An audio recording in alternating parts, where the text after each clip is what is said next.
Hey there Thrones fans, and welcome to another episode of my reviews. It's that time of the week again. I can't believe it, we're on episode 6, or we were on episode 6 this week, which means we are past halfway through the season now, which is really sad because, you know, it's almost over again for another year. But that's alright because we've got season 7 to look forward to. So, yeah, just want to issue a quick spoiler alert as always before we start the video, because there will be spoilers from last night's from Monday night's episode. And also possibly back into the rest of Game of Thrones. So yeah, I hope you enjoy this week's episode.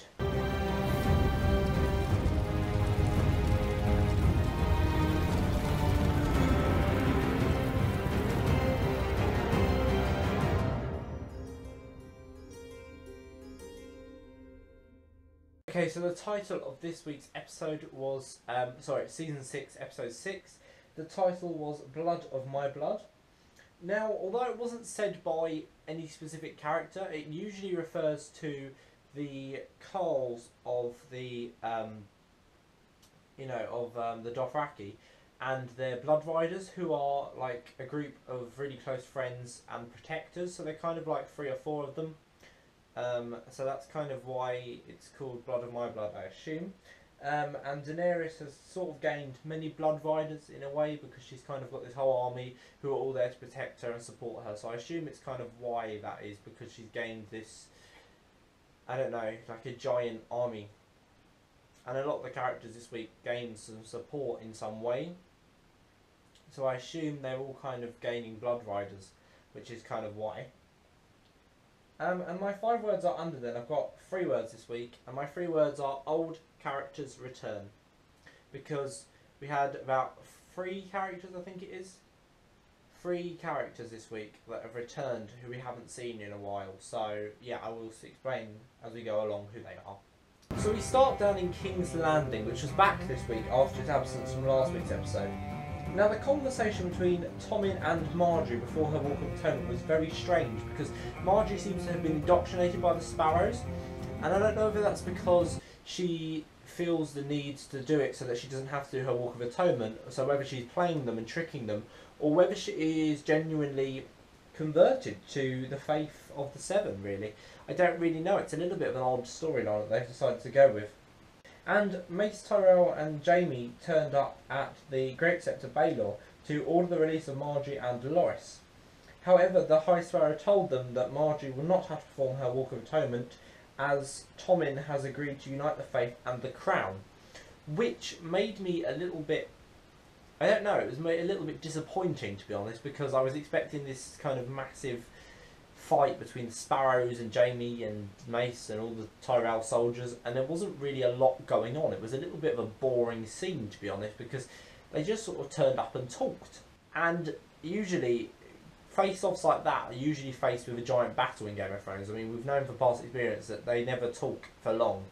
Take season 1, for instance, when Jaime Lannister went to arrest Ned Stark and they had a fight and all of his men were killed, and Ned was wounded through his leg. So, you know, we never see people really just talking on this show. It's always accompanied by some sort of violence or something normally, but we didn't really have anything. And Jaime was relieved of his Kingsguard duties and ordered to take back Riverrun from the Blackfish by Tommen Baratheon. So he's now got to go to Riverrun, so hopefully we'll see that next week, him going to Riverrun. I think it's been teased in the trailer for next week's episode, the promo for next week's episode. And Cersei has decided to ask for a trial by combat at her upcoming trial, and she has claimed that the Mountain will be her champion, which could make for another very interesting fight if we get Zombie Mountain fighting for Cersei again, like we did at in Season 4, Episode 8, Mountain of the Viper. We all know how that turned out if you're a fan of the show. If you don't know, then go and watch it, because it's quite a good fight. It's the Mountain and the Viper fight. Find it on YouTube, it's a very good fight. But be prepared, because it is quite gory. So the first 2 character returns then took place at the Twins.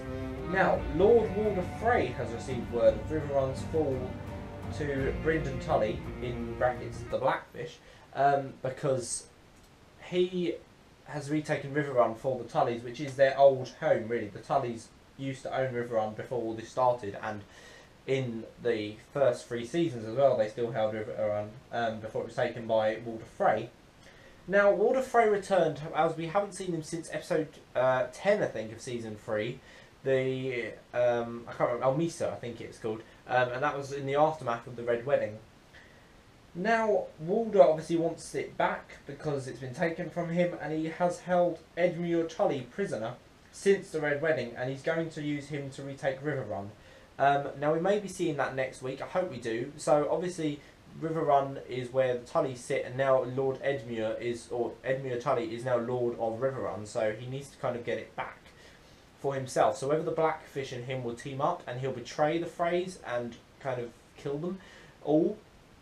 I mean, obviously he's a prisoner at the moment, so we don't really know how that's going to work out, but something's going to happen. And also Edmure we haven't seen since the Red Wedding. I think we last saw him season 3 episode 9, which was the Reigns of Castamere, which was the infamous Red Wedding. If you haven't seen the Red Wedding either, go and watch that, because it's a fantastic scene as well. Be prepared for gore, as it's Game of Thrones. So beyond the wall then, Bran had a vision about all the major events of Westeros, including King Aerys Targaryen being stabbed by Jaime Lannister, which was quite an interesting scene. We saw a lot of the history that we've been hinted at, so, you know, King Aerys being stabbed and going mad, and telling everyone to burn, telling them to burn them all.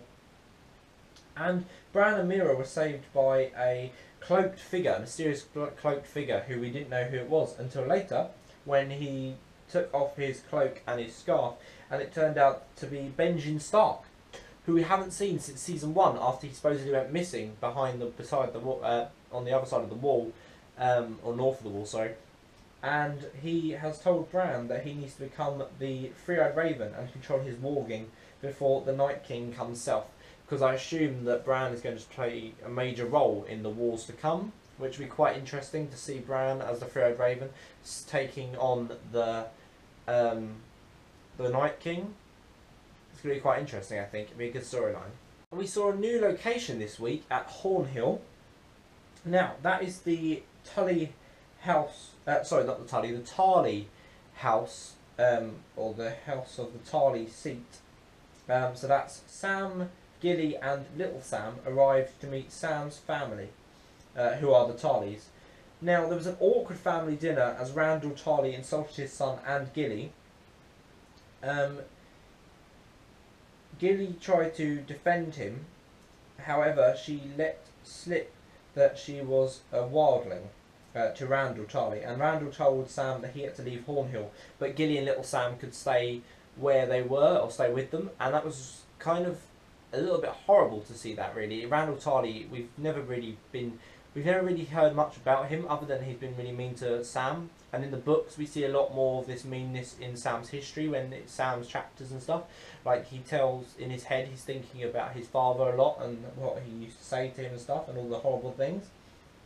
And Sam and Gilly had a really sad scene where they had to say goodbye, and it was really horrible, and I was welling up a bit. And then Sam came back so that he could escape with them, and he also took his father's Valyrian steel sword, Heartsbane, so that's going to be fun when Randall Tarly finds out that that has been stolen.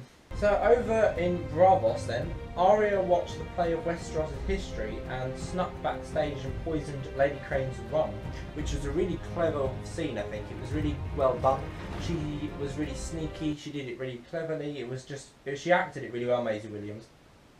And then after the show they discussed Lady Crane's early life, which was quite an interesting scene, because we don't really get many backstories to minor characters. It was a very weird thing that Game of Thrones did for once, that they actually gave us a backstory to a minor character. We don't really see that very often. So she went on to stop her from drinking the rum, which the waif saw, and then she went and told Jack and Hagar of Arya's failure. Now, the waif has been given permission to kill Arya, which is going to be horrible if that happens, because we want Arya to stay alive, because we've got all the Starks are starting to reunite again.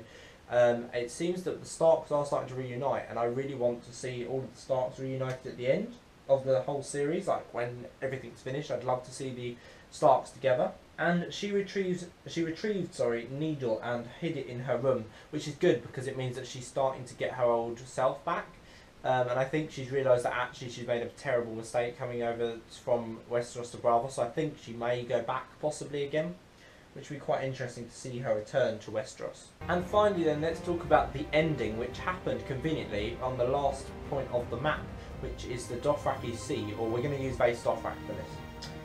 Now, Daenerys and Daario Naharis discussed the number of ships needed to cross the Narrow Sea with her massive army, because don't forget she's got a massive army of Unsullied, and now she's got Dothraki, she's also got the Second Sons, who are Daario's men, and she's got a few others as well from all around the place that she's kind of gathered, and all these slaves and stuff that she's got.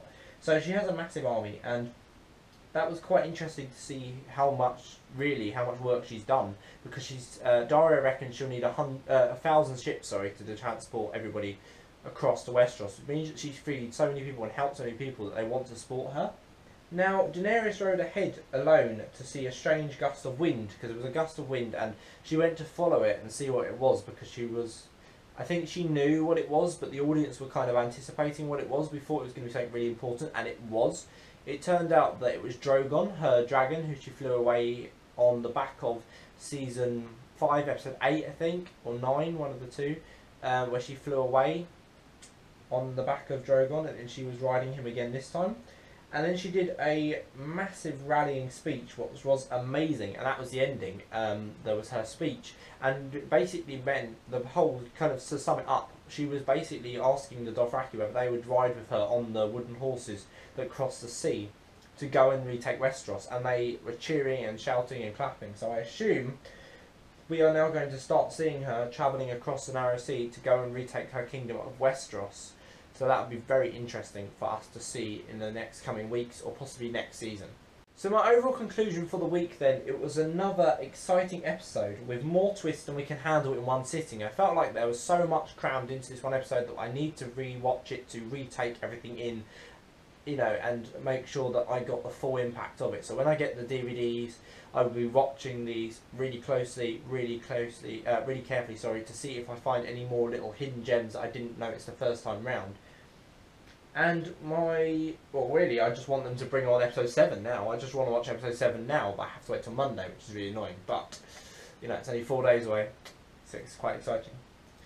Now, my overall rating for the week, again, it's a 9 out of 10, because we are leaving out a few storylines each week, and they're not bringing in all the storylines, which with a program like this you can understand, because there's so much to do. But I would really like just to see how Jon and Sansa were getting on or something this episode, or even Tyrion, which we left out this week. I think it's the first episode for quite a while that Tyrion hasn't been in it. Tyrion's only been, I think he's only been absent for about 3 episodes of the entire 60 episode, or the entire 56 episodes I've done so far. So that's not bad. I think he's the highest cast member. He's the most present cast member in the series. So yeah, that is it for the week, guys. I hope you've enjoyed this Game of Thrones review this week. If you have, please give it a thumbs up and subscribe down below. And don't forget to check out my other videos which we've got up for you this week, which we've got my Gotham review for Monday night's episode, which is episode 20 of season 2. And we've also got the game on which me and Charlotte have been filming, and we've put up 2 episodes so far, and the 3rd episode will either be going up today or tomorrow. Today if I get time, if not it'll be tomorrow. So yeah, I hope you enjoyed this episode, guys, and I will see you very soon. Bye!